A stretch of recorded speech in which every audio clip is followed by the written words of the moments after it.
Bulan Oktober 2024, Tuti berangkat dari rumahnya bersama kedua anaknya ke Surabaya. Tuti hari itu pergi menemani anak-anaknya karena mereka harus tampil di acara seni reog. Tuti pergi bersama rombongan dengan naik bus. Dari sinilah Tuti berkenalan dengan supir bus yang bernama Joko. Perkenalan itu ternyata meninggalkan kesan bagi keduanya. Tuti merupakan wanita single setelah suaminya yang berwarga negara India pergi pada masa COVID lantaran saat itu izin tinggalnya habis dan tak pernah pulang lagi. Sedangkan Joko pria beristri dan memiliki 2 orang anak. Namun status Joko tidak jadi batu sandungan untuk keduanya. Keduanya pun menjalin hubungan asmara. Mereka pun pacaran. Kedekatan keduanya juga diketahui keluarga Tuti. Sementara itu, lantaran sudah merasa dekat dan nyaman, Tuti suatu hari mengizinkan Joko untuk menyewakan mobil Avanza Silver miliknya. Bahkan surat-surat mobil juga ia kasih. Janji Joko padanya saat itu uang sewa akan diberikan kepada Tuti. Selang beberapa waktu, hubungan keduanya tentu semakin dekat. Tuti juga minta dinikahi Joko. Permintaan yang tentunya sulit untuk Joko kabulkan. Tuti sendiri sepertinya sudah sangat kecintaan dengan supir bus itu. Namun tanpa dia sadari, Joko hanya memanfaatkannya saja. Bandingkan saja, Tuti sudah berusia 48 tahun, sedangkan Joko sekitar 36 tahunan.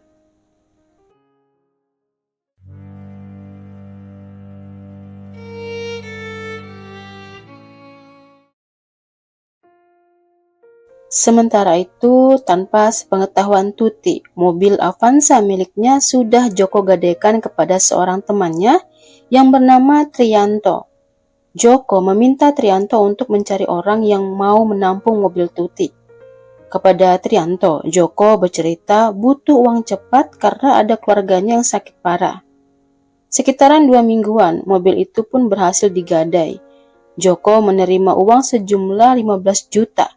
Sedangkan surat-surat mobil milik Tuti pun sudah diserahkan Joko. Waktu pun berlalu, mobil miliknya tak pernah kembali, uang juga tidak pernah didapat. Tuti mulai merasa cemas.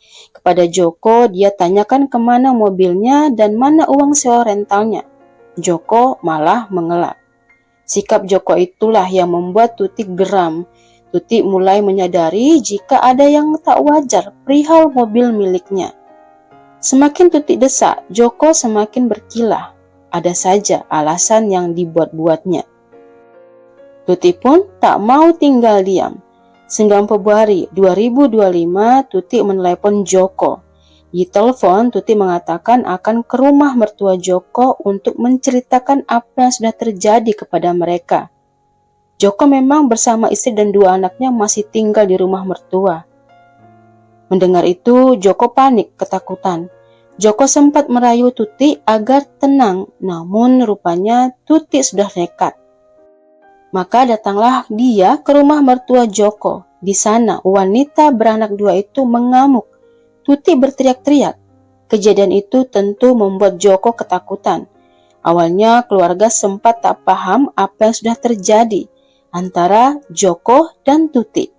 Namun Joko berhasil menenangkan keluarganya dan berdalih Tuti itu bukan siapa-siapa, hanya rekan bisnis rental mobil dan dirinya sedang ada masalah dengan Tuti.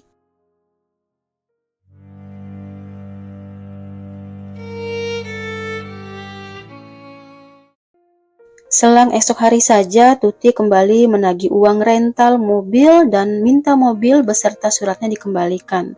Joko hari itu mencoba menenangkan Tuti. Joko lantas menyewa mobil.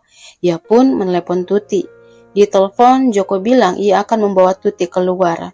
Di mobil, keduanya bertengkar hebat.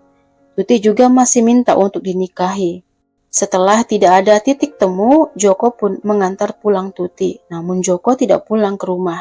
Dia tidur di parkiran masjid.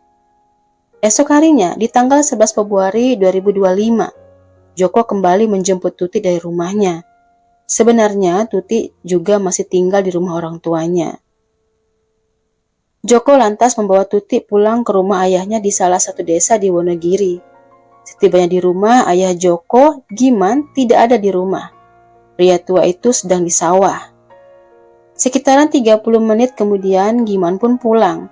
Di halaman, Giman melihat mobil terparkir.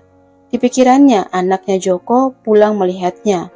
Joko memang kalau datang suka gonta-ganti mobil sewaan. Dari luar, Giman memanggil Joko. Tak lama, Joko pun keluar. Saat itu, Joko langsung memberikan uang 50.000. Kemudian, Joko berucap, "Pak, tolong dulu belikan semen putih." Giman memang saat itu heran, namun ia tetap keluar tanpa bertanya untuk apa semen putih itu. Setelah pulang membawa semen, Giman dihadang di depan pintu. Joko lantas berkata, "Tolong belikan air mineral, Pak." Giman pun pergi lagi. Setibanya di rumah dengan air mineral pesanan Joko, Giman dilarang masuk. Giman disuruh istirahat di depan pintu rumah saja. Giman saat itu pun tak banyak tanya, ia pun duduk di sana.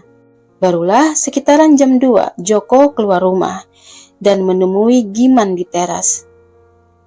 Joko kemudian menyapa ayahnya, "Pak, ayo keluar, temanin aku beli bahan bangunan." Giman kembali mengiyakan dan ikut naik mobil pergi. Mereka membeli pasir, semen, bata, dan papan.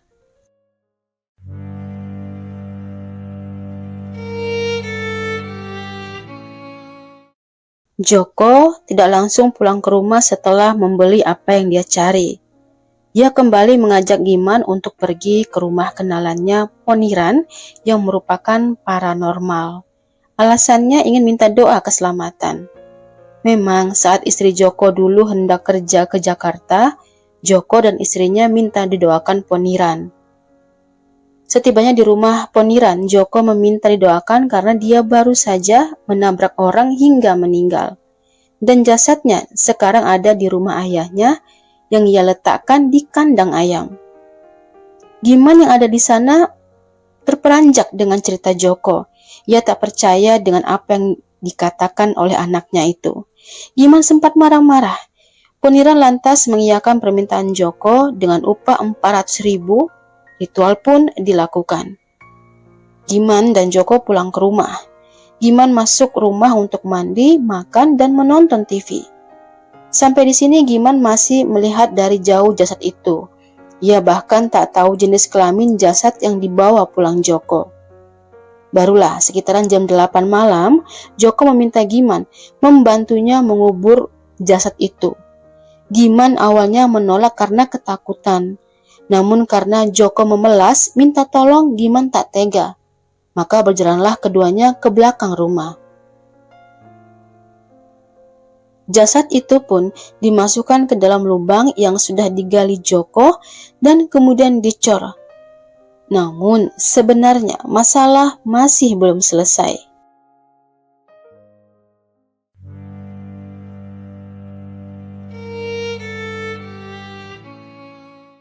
Di lain pihak, keluarga Tuti mencari-cari Tuti. Tuti sudah tak pulang-pulang, ditelepon juga tidak diangkat. Keluarga lantas melaporkan kasus orang hilang ke kantor polisi. Saksi-saksi pun ditanyai, handphone milik Tuti pun dilacak, maka terdeteklah lokasi handphone terakhir kali. Sebelumnya, keluarga juga bercerita tentang sosok Joko yang beberapa bulan ini dekat dengan Tuti. Joko juga sempat membawa mobil untuk direntalkan. Dari cerita inilah Joko pun dicari polisi. Polisi juga mendetek handphone Tuti bersama Joko. Saat ditanyai soal handphone, Joko bilang Tuti yang kasih. Setelahnya Tuti pergi entah kemana. Saat ditanyai mobil, Joko berdalih jika mobil sudah digadaikan. Uang juga sudah diterima Tuti. Polisi lantas menemui orang yang membantu Joko menggadaikan mobil itu. Trianto pun ditanyai polisi. Trianto bercerita jika mobil sudah digadai senilai 15 juta dan saat itu pemilik mobil tidak ada atau tidak ikut. Polisi di titik ini mulai mencurigai Joko. Polisi kembali memeriksa Joko. Polisi bertanya kemana saja di tanggal 11 Februari. Joko menjawab, jika ia pergi ke rumah Poniran untuk urusan pribadi. Selain juga pergi untuk menjenguk ayahnya. Poniran pun didatangi polisi untuk diperiksa. Dari Poniran inilah semuanya terungkap. Joko datang kepadanya hari itu untuk minta didoakan karena dia baru nabrak orang sampai meninggal. Dan jasadnya dibawa pulang ke rumah ayahnya. Begitulah kurang lebih keterangan Poniran untuk polisi. Lantas, polisi pergi mendatangi Giman. Pria tua itu pun menceritakan apa yang ia tahu. Setelah mendengar semua cerita Giman, petugas bergegas ke belakang rumah dan menggali lubang yang sempat diceritakan Giman ayah Joko. Di sanalah ditemukan jasad wanita yang sudah dikubur selama kurang lebih 2,5 bulan. Joko pun dipanggil dan diminta menjelaskan siapa jasad itu.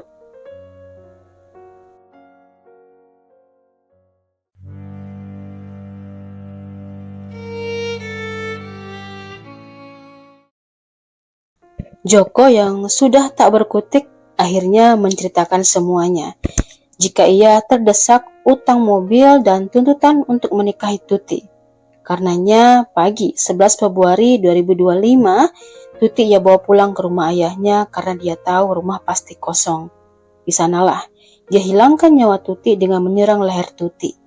Jasad dimasukkan ke plastik, kemudian dibungkus tikar. Lantas dikuburkan dan dicor dengan bata bersama tas milik Tuti. Baru setelahnya ditutup tanah. Sementara itu, uang dan perhiasan milik Tuti ia ambil, begitu juga dengan handphone Tuti. Pengadilan pun digelar di Pengadilan Negeri Wonogiri. Di pengadilan, Joko berdalih karena dia sempat bertengkar dengan Tuti itulah yang menjadi alasan spontan menghilangkan nyawa Tuti. Namun, jaksa tetap menuntut Joko pasal pembunuhan berencana, yang akhirnya Joko divonis 20 tahun. Sedangkan Giman saat di persidangan bercerita jika ia mau membantu Joko karena tak tega melihat anaknya dan tak mau Joko kena masalah. Meskipun begitu, Giman tetap mendapatkan hukuman. Giman divonis 6 bulan. Halo semua, terima kasih sudah mendengarkan cerita dari saya. Sampai ketemu di cerita lainnya.